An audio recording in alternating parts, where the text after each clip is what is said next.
Imagine a field of corn, taller than a man, vibrant green and heavy with ears, standing right next to a patch of stunted, yellowing stalks struggling to survive. On the left, a farmer spent hundreds of dollars on synthetic nitrogen. On the right, he spent exactly $2 on a single, nondescript plastic bottle. The results don't just defy logic, they defy the entire economic engine of modern agribusiness. How can a liquid that costs less than a cup of coffee outperform a multi-billion-dollar industry's flagship products? We've been taught that growth requires massive chemical inputs, but nature has a secret door that the industry prefers to keep locked. Take the case of Elias, a small-scale producer who was months away from losing his family's land. His soil was tired, compacted by years of salt-heavy fertilizers that acted like a drug. The more he used, the more the soil needed. One afternoon, out of sheer desperation, he stopped buying the blue granules and started brewing a murky, fermented liquid in a barrel behind his barn. Within 3 weeks, his wilting tomatoes didn't just recover, they exploded. But this isn't a story about magic, and it's certainly not a miracle. It's about a specific biological loophole that occurs when you stop feeding the plant and start feeding the invisible world beneath it. To understand why this works, we have to look at what's actually in that $2 bottle. It's not a fertilizer in the traditional sense, but a concentrated starter culture of indigenous microorganisms, or IMO. When these microbes are fermented with simple sugars, usually molasses or even fruit scraps, they wake up in a state of hyperactivity. Standard fertilizer is a direct injection of nutrients, but much of it washes away before the plant can even take a sip. This fermented mix works differently. It's an ambassador. It goes into the soil and begins breaking down the locked minerals that are already there but currently inaccessible to the roots. It turns the dirt into a self-replenishing pantry, but here, where it gets interesting.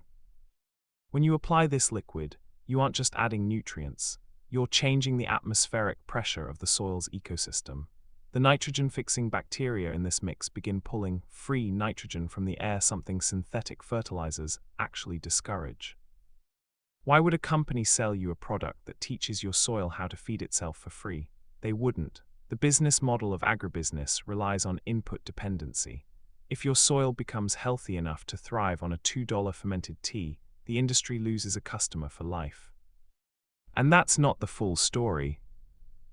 Let's look at the side-by-side test that changed everything for the skeptics. 2 rows of bell peppers, one fed with the industry leader, the other with the fermented junk mix. By day 40, the chemical row was taller, sure, but the fermented row had a root system 3 times as dense. The chemical plants were like bodybuilders on steroids, all bulk, no foundation. The fermented plants were built for the long haul, resistant to pests and drought because their immune systems were fortified by the microbes. You might be wondering, if it's this effective, why isn't every farm in the country using it? The answer is found in the logistics of scale. You can't easily patent a fermented mix of water, molasses, and local soil bacteria. There is no proprietary formula to protect when the ingredients are sitting in your kitchen or under a leaf pile in the woods. Because it can't be easily bottled, shipped, and sold at a 500% markup, it remains a fringe technique relegated to the shadows of hobbyist forums. But for the person holding the bottle, the science is undeniable. The application method is deceptively simple. You take the concentrate, dilute it heavily with dechlorinated water, and spray it during the golden hours, either early morning or late evening. This protects the living organisms in the liquid from being killed by UV rays. It's a precision strike of life. Within 48 hours of application, the microbial activity in the top 3 inches of soil spikes. The plants respond almost instantly, their leaves turning a deep, waxy green as they begin to photosynthesize at a much higher efficiency. It's a biological gears shift. And this changes everything. Suddenly, the farmer isn't a customer, they are a producer. The financial weight of the growing season evaporates when the most expensive part of the process, the feeding, costs less than the gas to get to the store. This isn't just about bigger vegetables, it's about the sovereignty of the person growing them. We have been conditioned to believe that complexity equals efficacy. We think that if a lab didn't create it, it can't possibly handle the demands of modern food production. But nature has had 4 billion years to perfect its R&D department, and its solutions are far more elegant than anything we've cooked up in a test tube. The real growth isn't just in the plants, it's in the realization that the solutions we've been told are expensive and rare are actually cheap and everywhere. We just had to stop looking at the shelf and start looking at the ground. True abundance doesn't come from a laboratory, it comes from a shift in perspective. If you're ready to see what your own soil is actually capable of when the chemicals are stripped away, there's a specific way to start your first fermentation tonight. The recipe for this growth accelerant isn't a trade secret. It's a process known as liquid IMO. To make it, you begin by burying a small wooden box of half-cooked rice under the leaf mold of a healthy, local forest. Within days, white mycelium, the internet of the soil, will colonize the rice, capturing the exact microbes that have survived in your specific climate for millennia. That white fluff is pure biological gold. By mixing that colonized rice with brown sugar and water, you create a stable ferment that can sit on a shelf for months. This is the $2 bottle. When you're ready to use it, you dilute a few tablespoons into a gallon of water, essentially waking up a sleeping army of billions. But here is where the tension lies. Using this method requires you to observe your land instead of just medicating it. Agribusiness sells certainty in a bag, but nature offers a partnership. The industry ignores this not because it doesn't work, but because it works too well to be profitable for anyone but the grower. When the soil learns to breathe again, the need for the middleman disappears. The real question isn't whether a $2 bottle can outgrow a $50 bag of chemicals. The real question is why we were ever convinced it couldn't. We've been staring at the shiny packaging for so long that we forgot the most powerful technology on the planet has always been right under our fingernails. The shift from consumer to creator starts with a single jar of rice and a bit of patience. Once you see the difference in the roots, you can never go back to the bag. If you want to see the exact breakdown of the fermentation timing and how to identify the right, good bacteria in your own backyard, the next step is simpler than you think. The most striking part of this process isn't the chemistry, it's the biological wake-up call that happens in the first 72 hours. When that diluted ferment hits the soil, it triggers a chain reaction called the priming effect. The indigenous microbes don't just sit there. They begin secreting enzymes that dissolve solid phosphorus and potassium nutrients that have likely been sitting in your dirt for years, totally useless until this moment. It's like finding a vault full of food and finally being handed the key. But there's a catch that the big chemical companies use to keep people away from these methods. They claim that natural systems are unpredictable or prone to disease. In reality, the opposite is true. By introducing a diverse colony of local bacteria, you are creating a competitive exclusion environment.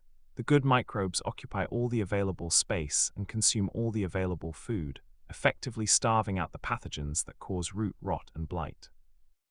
Peace of mind usually costs a premium, but here, it's a byproduct of a $2 ferment.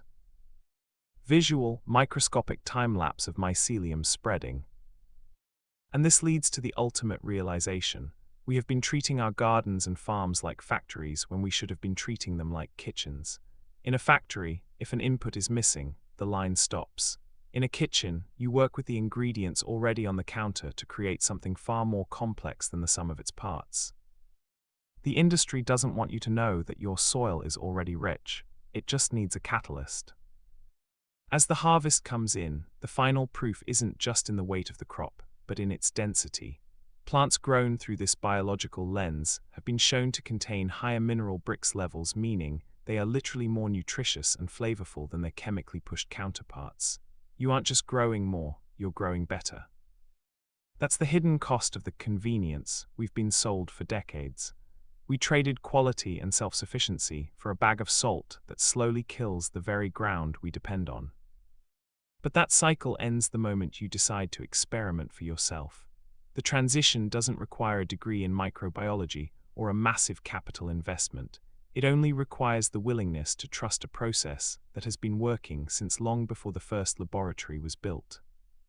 The power to transform your land is currently sitting in a handful of forest soil and a bit of sugar. Now that you understand the why behind the bottle, the only thing left is to see the results in your own dirt. If you're curious about the specific visual cues that tell you your ferment is peaked and ready for the field, there is one more detail you need to get right. The final secret to the $2 bottle lies in the scent. A perfect ferment shouldn't smell like decay. It should smell like a forest floor after a heavy rain, sweet, earthy, and alive. This aromatic profile is the sign that the lactic acid bacteria have taken control, lowering the pH just enough to preserve the nutrients while keeping the growth stimulants at their peak. But here where it gets interesting. If you apply this mix during a light drizzle, the results are almost supernatural. The water acts as a transport system, carrying the microbes deep into the rhizosphere where the roots are most active. Within days, you'll notice the browning of the soil. It turns darker, richer, and begins to hold moisture like a sponge. That's not just dirt changing color, it's carbon being sequestered back into the earth. This is the ultimate irony of modern agriculture. While massive corporations spend billions trying to engineer climate-smart solutions, a simple fermented tea is doing that work for the price of a few scoops of sugar. It's an elegant, low-tech solution to a high-tech crisis. The industry ignores this because you can't build a monopoly on something that belongs to everyone. As you walk through a garden fueled by this method, you realize the plants aren't just growing, they're thriving in a way that looks effortless. The leaves are thicker, the stems are sturdier, and the pests seem to simply pass them by. You've moved from a system of constant intervention to one of managed harmony. And this changes everything about how we view our role as growers. We aren't the masters of the garden, we are the curators of an invisible workforce. The moment you stop trying to force the soil to perform and start giving it the tools to heal itself, the 300% growth becomes less of a goal and more of a natural consequence. The bottle is just the beginning. The real transformation is in the autonomy you gain when you realize you no longer need the permission of a corporation to grow food. The path to a more resilient, productive, and independent garden is literally right under your feet, waiting for you to pick it up and put it in a bottle. The only thing standing between you and a revolution in your own backyard is the decision to start your first ferment today. If you're ready to see the step-by-step visual guide on exactly how to capture those forest microbes without a single piece of lab equipment, there's a specific ritual you need to follow. The specific ritual for capturing these microbes starts with the rice box, but the timing is the hidden variable that determines success or failure. If you leave the box in the woods for 4 days, you get a colony of vigorous local decomposers. Leave it for 7, and you risk inviting the wrong kind of fungi that thrive on oversaturation. You are looking for a specific white, cotton-like growth, a sign that the beneficial bacillus and mycorrhizae have claimed the territory. Once you harvest this white gold, you immediately mix it with an equal weight of raw brown sugar. This isn't for sweetness, it's an osmotic process that puts the microbes into a state of suspended animation. In this form, they can stay dormant for a year, packed with all the genetic memory of your local ecosystem. But here's the final realization that truly scares the traditional fertilizer industry. When you use this ferment, you are effectively rewilding your land. Standard farming practices have turned most soil into a sterile medium that merely holds the plant up while we pump it full of chemicals. By reintroducing these indigenous colonies, you are restoring the soil's ancient intelligence. You are moving from a system that requires a paycheck to a system that requires a partnership. The bottle isn't just a tool for growth, it's a declaration of independence from a cycle of debt and dependency. The cost of entry is nearly zero. The science is as old as the earth itself, and the results are written in the deep green of every leaf and the staggering weight of every harvest. We have been taught to look for answers in a catalogue, but the most powerful technology in the world has been waiting for us to notice it in the shadows of the forest. The choice to step away from the industrial model and toward a biological one is the most productive decision a grower can make. The 300% increase isn't a miracle, it's just what happens when you finally get out of nature's way. The secret to abundance isn't found in what you can buy, but in what you can foster. Now that the truth of the $2 bottle is in your hands, the only question left is which corner of your garden you'll transform first. Are you curious about the specific signs that your soil has officially flipped from chemical dependent to biologically autonomous. The first sign that your soil has officially flipped is the return of the earthworms. In a chemically treated field, these vital engineers are often nowhere to be found, driven away by the high salt content of synthetic fertilizers. But within weeks of applying your fermented mix, the soil structure begins to change, becoming porous and crumbly, a texture known as flocculation. This is the moment the soil starts to breathe on its own. Suddenly, you'll notice that after a heavy rain, the water doesn't sit in puddles on the surface. It disappears into the ground like it's being pulled by a vacuum. Your soil has transitioned from a hard, hydrophobic crust into a biological sponge. This increased water-holding capacity is why these plants can survive a heat wave, while the neighboring, chemically fed crops begin to curl and wither. But there's an even more subtle shift that occurs in the plants themselves. If you look at the leaves under a magnifying glass, or simply feel them between your fingers, they become thicker and more leathery. This is the result of increased silica uptake, a direct benefit of the microbes mining minerals from the deep earth. To a pest like an aphid or a beetle, this leaf is no longer a soft snack, it's a reinforced fortress. You aren't just growing food, you're growing a defense system. Image close-up of a thick, waxy leaf reflecting sunlight. And this changes everything about your workload. When the soil is autonomous, the gardener's job shifts from problem solver to observer. You spend less time spraying for bugs and more time marveling at the sheer speed of the growth. It's a realization that the industrial complex didn't just sell us chemicals, they sold us the asterisk work required to fix the problems those chemicals created in the first place. The $2 bottle is the exit ramp from that exhausting cycle. As the season draws to a close, you'll find that the soil doesn't look spent or dusty. Instead, it looks more alive than when you started. By feeding the microbes, you've ensured that the nutrients for next year's crop are already being processed and stored in the living bodies of the soil food web. True wealth isn't measured by what you have in the barn, but by the vitality of what you've left in the ground. The hidden truth is that nature is inherently biased toward abundance, not scarcity. We were just told a different story so that someone else could sell us the solution. The revolution is silent, it's cheap, and it starts the moment you stop fighting the earth and start working with it. If you're ready to see the side-by-side harvest results that prove these microbe-fed vegetables actually stay fresh in the pantry 3 times longer than store-bought ones, the evidence is in the bricks. Ever wondered why some tomatoes rot in days, while others seem to hold their peak for weeks? The reason a microbe-fed tomato stays firm on the counter, while a supermarket variety turns to mush, is found in the cellular integrity of the plant itself. When a crop is forced to grow through synthetic nitrogen, its cells fill with water and simple sugars, making it a soft target for bacteria and decay. But when that same plant is raised on a fermented microbial tea, it builds complex carbohydrates and dense mineral structures. It isn't just a bigger fruit, it is a more stable one. This brings us to the final unavoidable truth. The $2 bottle isn't just about saving money on fertilizer. It is a fundamental shift in how we inhabit the planet. We have been living in an era of extractive agriculture where we take from the soil and replace it with chemicals until the land is a hollow shell. By choosing the ferment, you are participating in a regenerative act. You are leaving the earth better than you found it, one bottle of microbes at a time. Agribusiness doesn't want you to use this because a self-sufficient grower is a customer they can no longer control.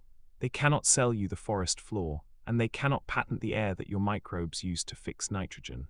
The power of this system lies in its accessibility. It belongs to the person with a jar of rice, a bit of sugar, and the curiosity to try a different way. Visual sunset over a lush, healthy farm. As you look out over a garden that is thriving, resilient, and virtually free to maintain, the tension of the hidden truth finally dissolves into clarity. The secret to 300% growth wasn't a new invention, it was an old memory. It was the realization that the most sophisticated technology on Earth isn't made of silicon or steel, it's made of life. The bottle is in your hand, the microbes are waiting in the soil. The only thing left to do is let them get to work. Abundance is a choice, and it starts exactly where you are standing. If you're wondering how to scale this method from a single backyard plot to a full acre production without losing that $2 price point. The logistics are simpler than you'd imagine.